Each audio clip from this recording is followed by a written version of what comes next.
कहते हैं प्रतिभा किसी की मोहताज नहीं होती। प्रतिभा उस बीज के समान है जो गलती से भी मिट्टी में दफन हो जाए तो कुछ समय बाद अंकुरित होकर धरती की परत भेद कर एक नए पौधे का रूप ले लेता है और कालांतर में वही पौधा एक विशाल वृक्ष बनकर तैयार हो जाता है। लेकिन उस प्रतिभा को निखारने के लिए जरूरत पड़ती है लगन और कठिन परिश्रम की। मैं के मोहन आज फिर एक छोटी सी कहानी के साथ। आज की कहानी एकलव्य की है।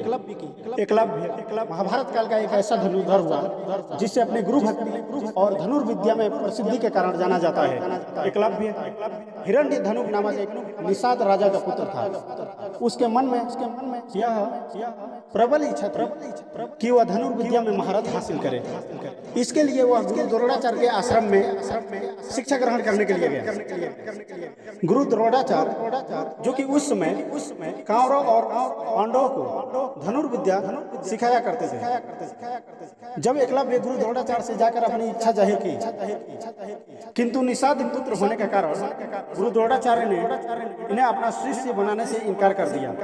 निराश होकर एकलव्य वापस चला आया और पास के जंगल में एक आश्रम बना लिया। उसमें उन्होंने द्रोणाचार्य की एक मूर्ति बनाई और उस मूर्ति को गुरु मानकर अपने धनुर्विद्या का अभ्यास करने लगा।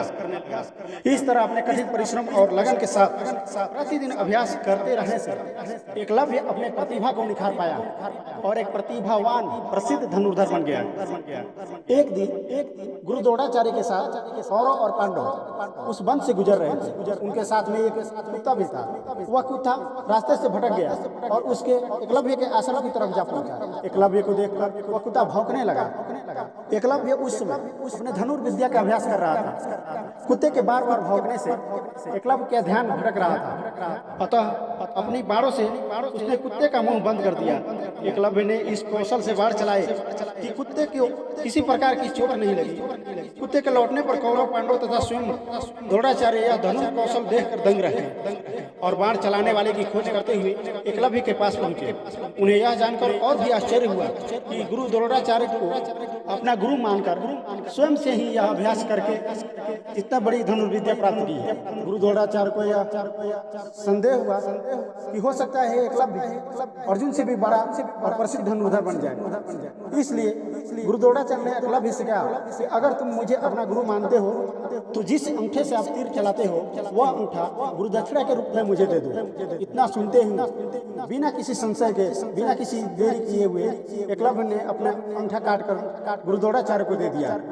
गुरु द्रोणाचार्य को ऐसा लगा कि एकलव्य तीर चलाना छोड़ देगा, लेकिन वो कहते हैं ना कि प्रतिभा किसी की मोहताज नहीं होती। कहते हैं कि अंगूठा कट जाने के बाद भी एकलव्य ने तर्जनी और मध्यमा उंगली का प्रयोग करके तीर चलाने लगा।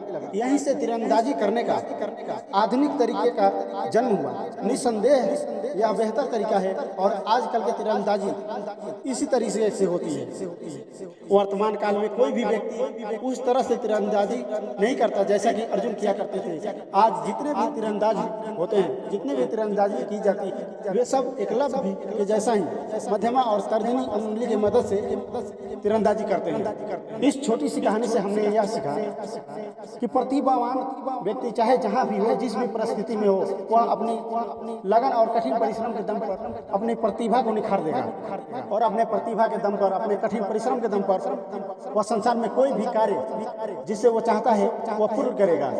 इसलिए अपने जीवन में हमेशा अवसर को पहचानिए, अपनी प्रतिभा को पहचानिए और अपनी प्रतिभा को निखारने के लिए पूरी लगन और कठिन परिश्रम करते रहिए। आप अपने जीवन की जिस भी परिस्थिति में है वहाँ से अपने जीवन पथ पर अग्रसर रहने के लिए सदैव प्रयत्नशील रहिए। अपने प्रतिभा के दम पर आप अपने सपने को बहुत जल्द साकार कर पाएंगे। इसके साथ ही साथ अपने जीवन में चिंता नहीं, चिंतन कीजिए, बेबाक अंदाज से जीना शुरू कीजिए, सदैव मुस्कुराते रहिए और ऐसे ही मोटिवेशनल स्टोरीज के लिए सब्सक्राइब कीजिए मोटिवेशनल क्लब बाय के मोहन। धन्यवाद।